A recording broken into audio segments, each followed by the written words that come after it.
and a half.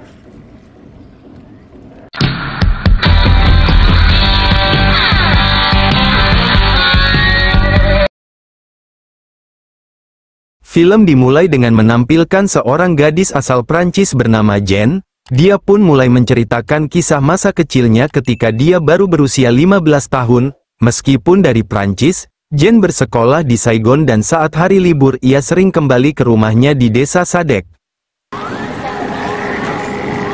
Penduduk wilayah desa Sadek rata-rata hidup dalam kemiskinan termasuk keluarga Jen. Di sana ibu Jen mengelola sekolah untuk anak-anak kecil. Jen memiliki dua saudara laki-laki. Kakak pertamanya adalah Pierre. Dia adalah yang paling bandel dan juga serakah. Sementara kakak keduanya adalah Paulus yang bisa dibilang cukup baik dan paling diam. Pierre diketahui selalu mencuri uang dari ibunya. Dan meskipun ia sudah tua, ia masih saja jadi beban keluarga karena tidak mau bekerja. Sang ibu sebenarnya tahu tentang Pierre yang suka mencuri uang. Namun dia tidak bisa melakukan apa-apa lantaran Pierre memang merupakan putra pertama kesayangannya. Setelah liburan usai, Jen kembali ke Saigon untuk sekolah. Ibu Jen mengantarnya sampai bus jemputan tiba. Lalu sesaat setelah bus tiba di penyeberangan, di waktu yang sama, terlihat sebuah mobil mewah milik seorang pemuda asal Tiongkok berada di sana.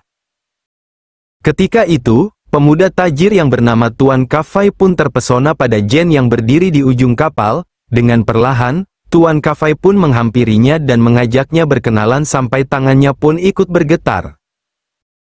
Kehadiran Tuan Kafai di sana tidak membuat Jen merasa risih, justru dia terlihat nyaman saat berbincang dengan Tuan Kafai, hingga akhirnya Tuan Kafai pun menawarkan untuk mengantar Jen ke asrama sekolahnya.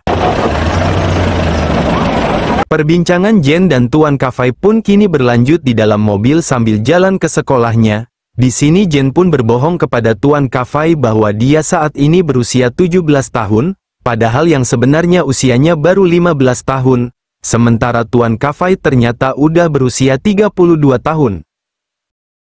Di sela-sela perbincangan itu, emosi Tuan Kafai sudah tidak tertahankan. Ia pun mulai melancarkan aksinya, namun ternyata apa yang dilakukan Tuan Kafai malah disambut baik oleh Jen.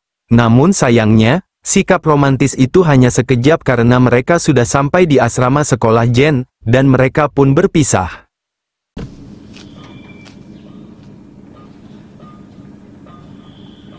Sikap Tuan Kafai benar-benar sudah jatuh cinta kepada Jen. Di hari berikutnya, Tuan Kafai berkunjung ke sekolahan Jen hanya untuk melihatnya. Beruntung sikap Jen yang baik hati tidak mengabaikan Tuan Kafai begitu saja. Jen pun membalas dengan kecupan romantis walaupun dari luar kaca mobil.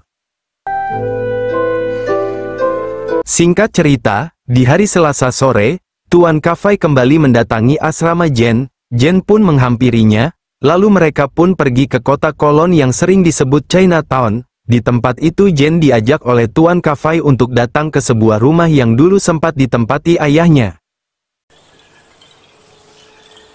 Pemikiran Jen paham kalau Tuan Kafai ingin segera mencicipi aroma cita rasa yang dimilikinya, namun di situ Tuan Kafai merasa ragu karena Jen masih terlalu bocil. Tuan Kafai pun sempat ingin mengajaknya keluar lagi, namun Jen malah mengajukan diri untuk segera diperlakukan seperti gadis biasanya. Jen pun akhirnya memberanikan diri untuk memulai lebih dulu. Perlahan Tuan Kafai pun mengikutinya, dan akhirnya momen berbagi aroma cita rasa pun terjadi, membuat mereka berdua larut dalam kebahagiaan yang romantis. Setelah aktivitas itu terjadi, mereka pun kembali berbincang menceritakan kisahnya masing-masing. Jen menceritakan keinginannya menjadi penulis. Tentang keluarganya pun ia ceritakan kalau sang ibu memiliki banyak hutang akibat ulah perbuatan Pierre. Namun ternyata, Tuan Kafai di sini sudah tahu semua latar belakang keluarga Jen dari sopir pribadinya yang diutusnya untuk mencari informasi. Tapi hal itu bukan masalah buat Tuan Kafai. Dia yang sudah jatuh cinta kepada Jen dengan terus terang ingin menikahinya. Namun Jen paham, perbedaan budaya tidak mungkin bisa menyatukan mereka berdua. Jen pun meminta hubungan ini tetap dijalaninya saja dan jangan dibikin serius dan hanya untuk kesenangan semata. Selama beberapa hari, Jen dan Tuan Kafai pun menghabiskan waktu di rumah itu untuk melakukan aktivitas berbagi aroma cita rasa yang romantis. Singkat cerita, di hari libur sekolah Jen pun kembali ke rumah. Namun kedatangan Jen tidak disambut baik oleh ibu dan kakaknya. Ibunya mendapat surat dari pihak sekolah kalau pada hari Selasa dan Rabu Jen tidak tidur di asrama. Mengetahui hal itu, ibunya pun sangat marah. Namun Jen di sini beralasan kalau dirinya menginap di rumah temannya yang kaya raya.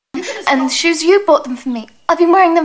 If you don't trust me anymore, just take me out of the boarding house. Untuk membuktikan perkataan Jen, beberapa hari kemudian, Jen mengajak seluruh keluarganya untuk menemui Tuan Kafai. Tuan Kafai pun menyambut baik kehadiran mereka dengan hidangan yang lezat dan mewah.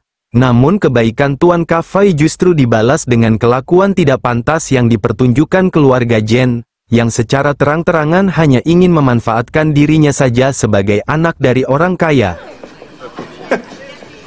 Take two of you to do the job. Oh no. Setelah acara pertemuan selesai, Tuan Kafai dan Jen kembali ke rumah singgah mereka. Setibanya di sana, Tuan Kafai pun marah dengan sikap keluarga Jen. Di sini Jen pun berterus terang kalau dirinya membutuhkan uang untuk ibunya membayar hutang. Seketika Tuan Kafai pun memberi uang itu secara emosi. Namun pemberian itu tidaklah gratis. Tuan Kafai ingin mencicipi aroma cita rasa yang dimiliki Jen. Lalu Tuan Kafai pun melancarkan aksinya, dan terjadilah aktivitas keromantisan itu.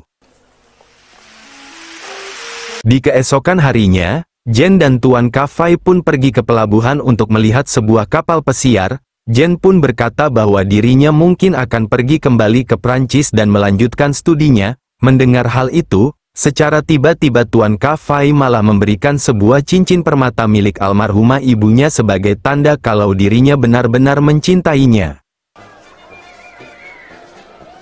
Di lain waktu, Tuan Kafai yang sudah cinta sama Jen menemui ayahnya untuk meminta izin menikahinya.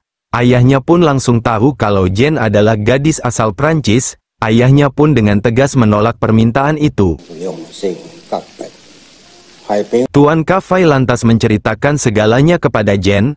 Mereka sempat kepikiran untuk menikah tanpa sepengetahuan ayahnya. Namun kalau ketahuan pernikahan itu terjadi, maka Tuan Kafai tidak akan mendapatkan warisan apapun dari ayahnya. Di dalam hatinya Jen sebenarnya menangis. Karena sejujurnya, dia juga sangat menyayangi Tuan Kafai. Setelah dari pantai, mereka pun kembali ke rumah singgah. Di sana Tuan Kafai malah tiba-tiba menangis, dan di saat yang haru itu Tuan Kafai akhirnya mengungkapkan bahwa sebenarnya dirinya akan dijodohkan oleh seorang wanita yang merupakan anak dari sahabat ayahnya.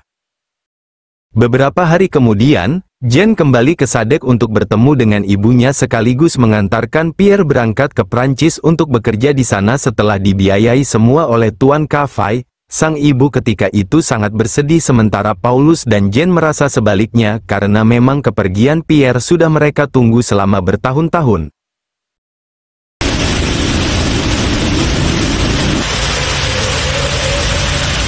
Beberapa hari kemudian, Jen kembali pulang ke Kolon dan dia menemui Tuan Kafai. Di saat itu terlihat kondisinya yang semakin kacau akibat ayahnya ternyata sengaja memajukan hari pernikahannya, dan singkat cerita, kita pun diperlihatkan pada hari pernikahan Tuan Kafai yang digelar cukup meriah. Jen pun berada di sana untuk melihatnya walaupun dari kejauhan.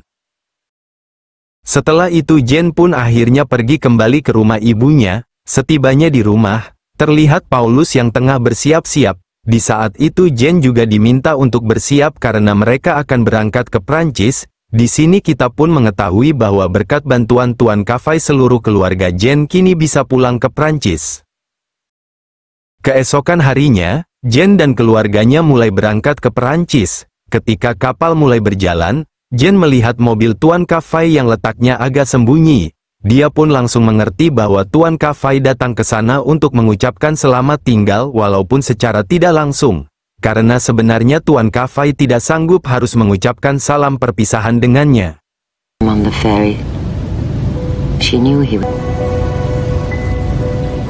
Setelah bertahun-tahun, Jen kini telah menjadi penulis yang sangat sukses. Dan suatu hari dia mendapatkan telepon dari Tuan Kafai yang mengatakan bahkan setelah menikah dia masih jatuh cinta pada Jen, dan akan terus mencintainya sampai akhir hayatnya. Begitu pula dengan Jen yang ternyata memilih untuk tidak menikah dengan siapapun karena perasaan cintanya kepada Tuan Kafai masih sama seperti dulu. Dan akhirnya, film pun selesai.